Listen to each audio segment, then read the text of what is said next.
오늘은 ABL 바이오부터 한번 말씀을 드려보도록 하겠습니다. ABL 바이오의 위치가 지금 굉장히 안 좋은 데서 밑으로 빠지고 있거든요. 지금 현재 9% 정도 빠지고 있는데 시장의 충격이 어마어마합니다. 지금 위치가 안 좋은 이유는 이평선 정배열되었다가 지지 구간에 들어가 있었거든요. 그 지지 구간을 깨는 그림이 나와주고 있기 때문에 안 좋은 위치에 장대 음봉이 떴고 거래량이 터졌다. 당분간은 밑으로 내려올 가능성이 굉장히 높은 상황이다, 이렇게 보는 게 맞습니다. 그러면 ABL 바이오를 빨리 손절을 하고 도망가야 되느냐? 그건 또 아닙니다. 지금 우리가 주목을 해봐야 될 포인트는 말이죠, 얘가 왜 빠졌는지, 그리고 이 녀석이 다시 올라올 가능성은 있는 것인지, 이 부분을 봐야 되거든요. 그래서 시장의 틀을 먼저 보는 게 좋습니다. 오늘 ABL 바이오의 하락은 ABL 바이오가 안 좋아서가 아니에요. 여러분들의 생각이 틀린 게 아닙니다. ABL 바이오는 이중항체로 미국의 임상 IND를 승인을 받은 상황입니다. 호재가 터졌다는 얘기예요. 근데 왜 이렇게 빠졌냐? 이거는 시장의 문제다. 왜 시장의 문제냐? 알테오젠 때문에 그런 거다. 알테오젠이 코스닥 시총 1위 기업인 건 다들 아시죠? 알테오젠이 급락이 나오면서 코스닥 자체가 급락이 나오는 거고, 바이오 ETF가 급락이 나오는 겁니다. 시장을 이해하셔야 오늘 하락이 이해가 되고, 오늘 하락을 이해해야 버텨야 되는지 던져야 되는지가 이해가 된다. 여기까지 이해되시는 분들 화면 두 번 톡톡 눌러주시기 바랍니다. 그러면 알테오젠은 도대체 왜 빠졌는지부터 살펴보도록 하겠습니다. 알테오젠이 키투루다 SC를 판매를 하고 거기에 로열티를 받는데, 로열티를 2%로 책정이 되었다. 이게 왜 문제가 되냐? 오늘 벌었단 얘기 아니냐? 시장에서는 4% 정도 로열티를 받을 것으로 기대를 했는데 2%밖에 못 받지 않았느냐? 그러니 엄청나게 충격이 클 것이다, 이렇게 보는 거예요. 밑에 내용을 보면 2030년까지 엄청나게 성장을 해서 시장 규모가 10조 원까지 올라갈 것으로 예상이 되고, 거기에 지금 2% 받는다 그랬으니까 약 한 2천억 원 정도를 로열티를 받으려고 한다라는 게 팩트고, 지금 나와 있는 거고, 여기에 대한 실망감이 있는 겁니다.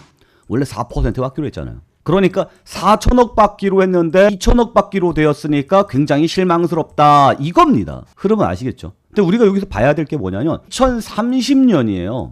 지금 알테오젠을 잠깐 보죠.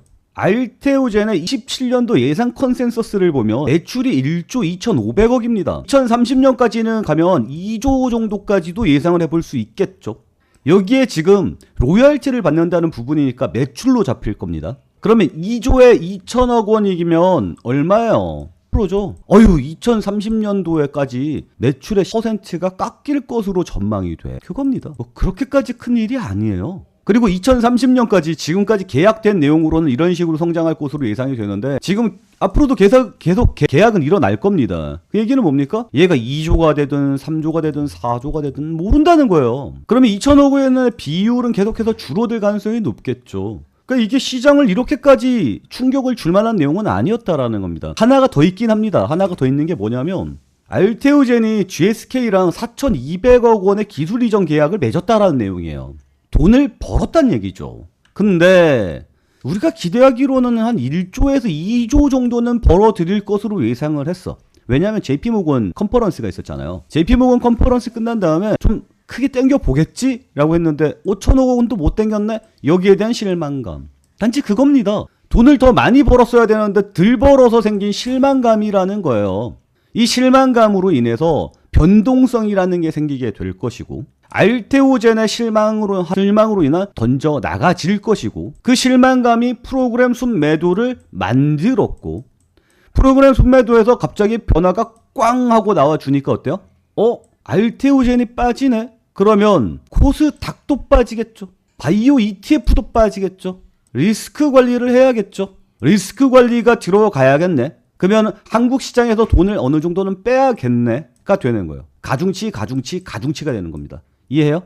그러면 시장 전체가 빠졌으니, 코스닥 시장이 빠지니까 리스크 관리를 해야겠다. 그리고 바이오 ETF도 리스크 관리를 해야겠다. 그러면 프로그램이 작동을 해서 던지는 겁니다. 그래서 ABL 바이오도 역시 프로그램 매도가 강하게 나와주면서 주가가 빠지고 있는 거예요.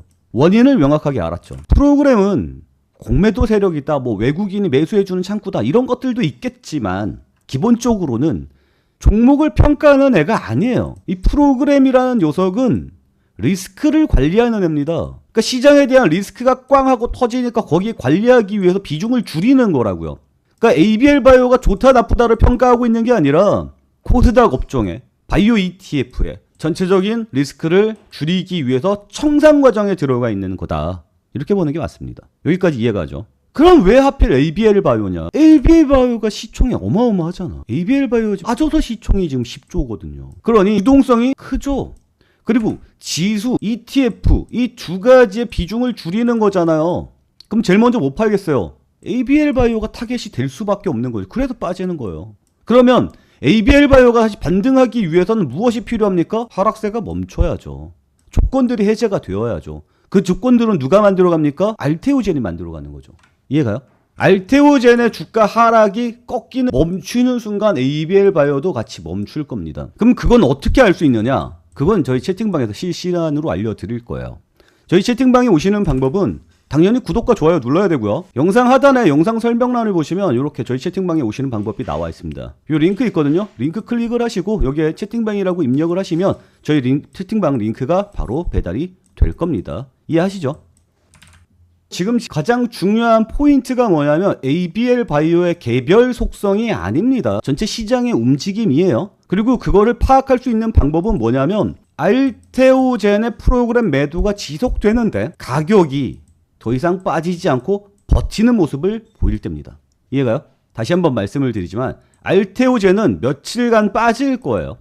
최소 2일에서 5일 정도는 계속해서 조정이 들어올 겁니다. 왜? 리스크 관리가 계속 들어올 거니까. 한 방에 파는 건 아니거든요. 그래서 리스크 관리가 계속해서 들어오는 순간까지는 계속해서 버텨 나가야 됩니다. 그리고 프로그램 매도가 붙었는데 가격이 움직이지 않고 버텨주는 모습이 나올 때가 타이밍인 겁니다.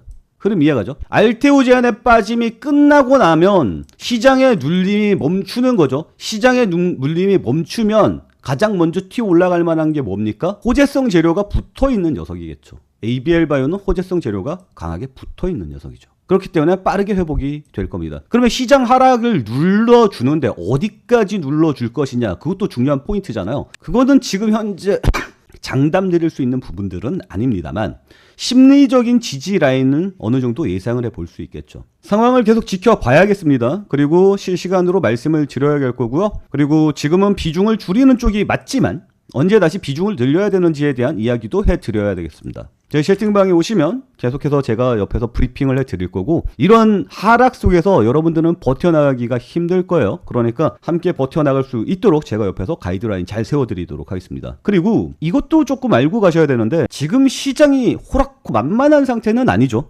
트럼프가 덴마크 등 8개국에 그린란드 관세 100% 시행할 거다라고 이야기를 했고 거기에 유럽이 그러면 우리도 보복 관세를 때릴 거다라고 이야기를 했고 그로 인해서 최근에 주가가 꽝꽝해주는 모습이 어제도 나타났고 장 끝나고 나서 나타났죠. 그래서 지금 그린란드 관세 때문에 비트코인도 엄청나게 영향을 많이 받고 있는 상황입니다. 그러면 이 사건의 핵심을 좀 생각을 해봅시다. 뭐죠? 정치적 리스크죠. 트럼프가 이끌고 있고요.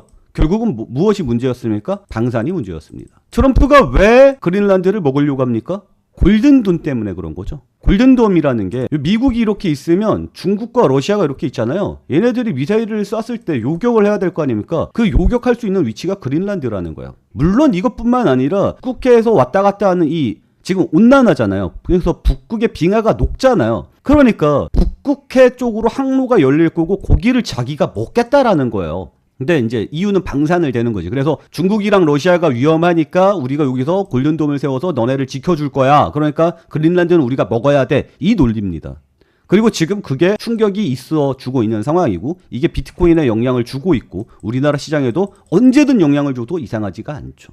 그래서 제가 그린 광학을 추천했었던 이유가 그겁니다. 지금 시장은 굉장히 불안한 상황 속에 있는 상황이에요. 그렇기 때문에 이런 상황 속에서는 원인이 무엇인지를 봐야 되고 그 원인이 지금 리스크, 힘의 재개편 이쪽으로 가고 있는 거고 결국은 방산이 날아갈 수밖에 없는 거고 방산 중에서 골든돔과 연결이 되어야 하고 따로 호재성, 개별적 호재가 있어야 되죠. 개별 호재가 뭡니까? 스페이스X의 개별 호재. 올해 IPO 한다라고 이야기하잖아요. 그러니까 개별 호재도 붙어있고 우주항공이랑 연결이 되고 방산이랑 연결이 되고 그래서 그린광학을 말씀을 드리는 겁니다. 이해가죠? 지금 시장을 전체적으로 보고 조율을 해야 될 때요. 비중을 늘려야 될지 말아야 될지 리스크 관리는 어떻게 해야 될지 이런 것들을 굉장히 고민을 많이 해야 되고 실시간으로 계속해서 조율을 해야 되는 상황입니다. 이런 것들은 혼자서 하기 힘들어요. 그러니까 우리 채널 구독과 좋아요 눌러주시고 저희 채팅방에 들어오셔서 저의 가이드라인을 계속해서 안내 받으시기 바랍니다. 저희 채팅방에 오시는 방법은 영상 첫 번째 댓글을 보시면 링크 나와 있습니다. 링크 눌러주시고 채팅방이라고 입력하시면 저희 채팅방 링크가 나가게 될 겁니다. 혼자서 계속해서 불리하게 싸우지 마시고 저희 채팅방에 들어오셔서 제가 안내해 주는 대로 따라오시는 게 훨씬 더 도움이 될 거다라고 말씀을 드리면서 이번 내용은 여기서 마치도록 하겠습니다.